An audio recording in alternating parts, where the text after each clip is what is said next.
kondisi terakhir bangsa kita ini itu kan ada awal pemilu kada, pemilu pilpres, terus pileg.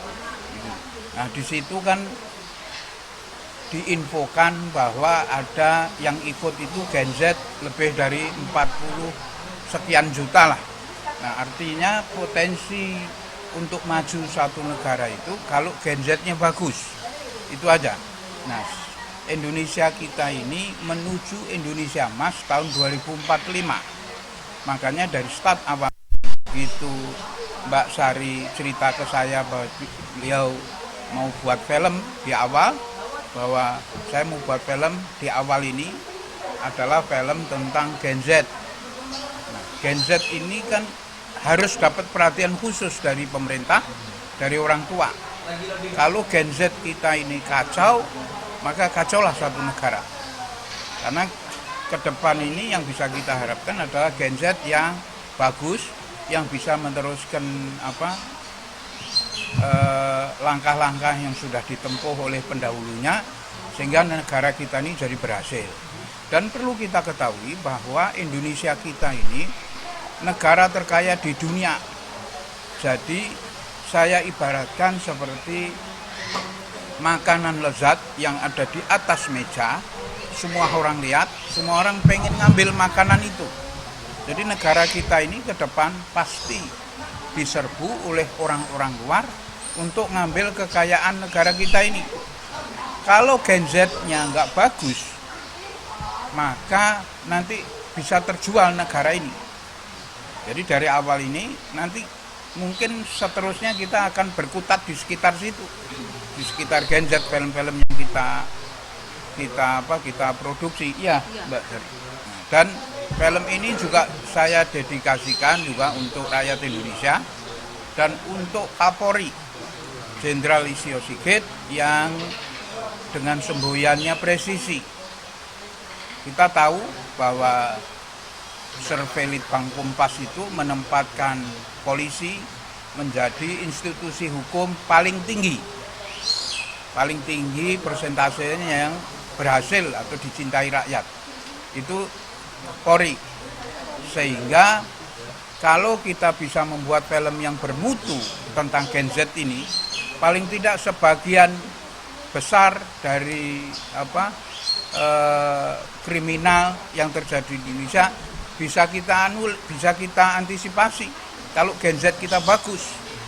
Kan sebagian besar kejahatan ini melibatkan Gen Z. Nanti setelah ini kita akan buat film lagi tentang yang lebih tajam tentang kondisi Gen Z di Indonesia, utamanya tentang diskriminasi, tentang nyambungnya ke situ kira-kira. Jadi Gen Z ini merupakan awal dari debut kita untuk film. Nah, kita harapkan film ini menjadi tontonan yang menjadi tuntunan, menjadi tontonan yang asik untuk para teman-teman, saudara-saudara, adik-adik kita, anak-anak kita Gen Z, sehingga bisa menjadikan tuntunan di tengah-tengah merebaknya pengaruh kebudayaan asing, terutama kayak Korea. Nah, jadi kalau ke depan jangan lihat Korea lagi lah, lihat film kita aja. Yang saya pilih 2 sebetulnya, 3. Jadi Haidar Alwi Care itu bergerak di bidang sosial dengan santunan 1 juta anak yatim. Yang namanya anak yatim itu nggak ada setua kita ngaku anak yatim, pasti anak-anak gitu, Gen Z pasti. Itu yang kita bina. Yang kedua, Haidar Alwi Institute bergerak di bidang memberi fasilitas gratis terhadap pendidikan teman-teman kita yang tidak punya biaya pendidikan. Nah, yang ketiga film. Jadi lewat film ini kita harap menjadi tontonan yang asik untuk teman-teman kita yang lain. Dan satu lagi, memakmurkan pekerjaan juga. Di tengah-tengah situasi sulit begini, kita genjot dengan film kita lawan film-film asing yang berusaha untuk mempengaruhi kebudayaan kita. Terus juga kita dapat sesuatu yang bisa diperoleh oleh teman-teman anak-anak kita Gen Z. Dan kita lihat, kita semua sepakat kok. Kalau orang lihat Netflix pasti lihatnya Korea. Nah, sekarang kita pindah. Kalau bisa Netflix lihatnya El Matiana. Nah, gitu. Lihatnya teman-teman kita ini. Lihatnya ini, beliau. Jangan lihat Korea aja terus. Saya beberapa kali bilang ke teman-teman bahwa film-film asing itu nyerbu kita ini tujuannya banyak, bukan cuman untuk duit doang. Mereka cari duit di sini, bukan. Mereka juga berusaha untuk mempengaruhi kebudayaan kita sehingga mereka masuknya untuk menguasai sistem ekonomi kita gampang. Terus kita juga dibuat chaos, perilaku kita seperti mereka minum gampang, terus narkoba juga gampang. Kan di negara-negara mereka begitu.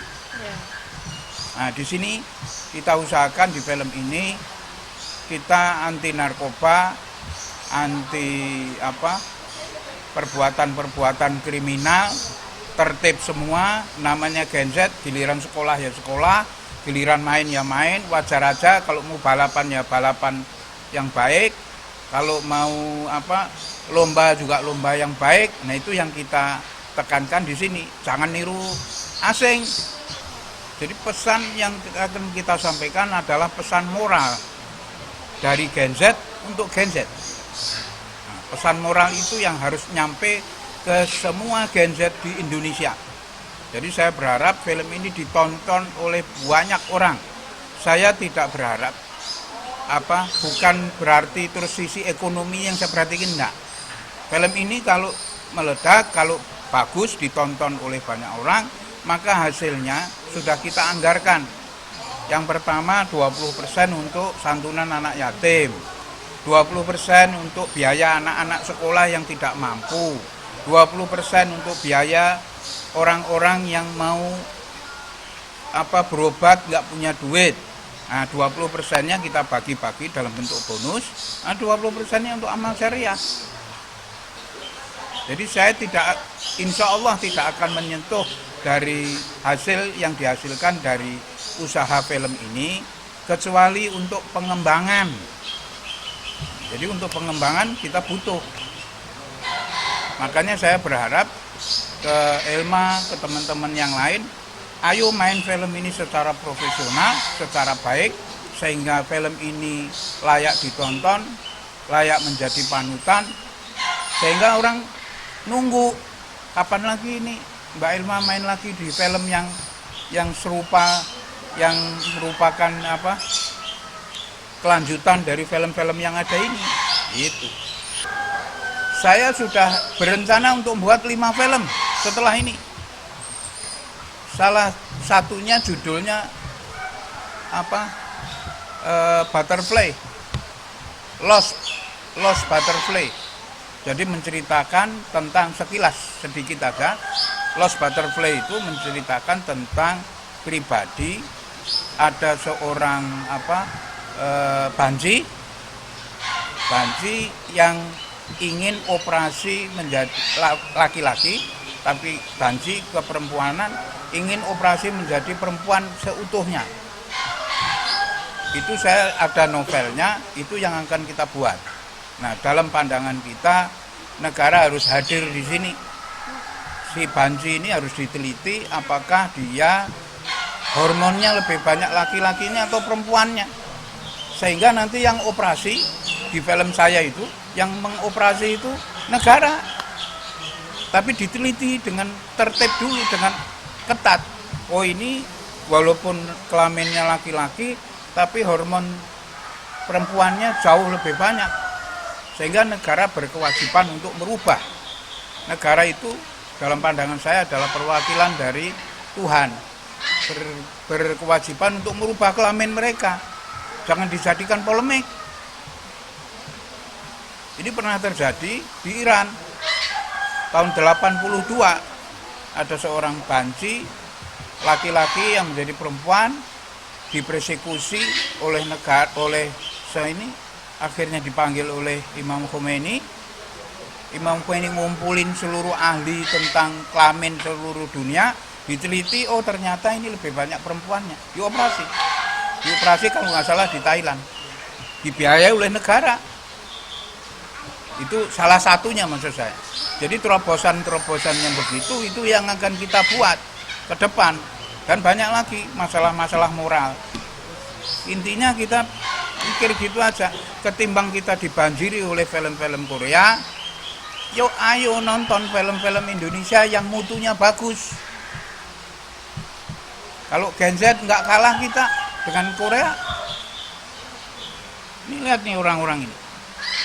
Nah, kan nggak kalah dengan Korea-Korea itu. Jadi main terus.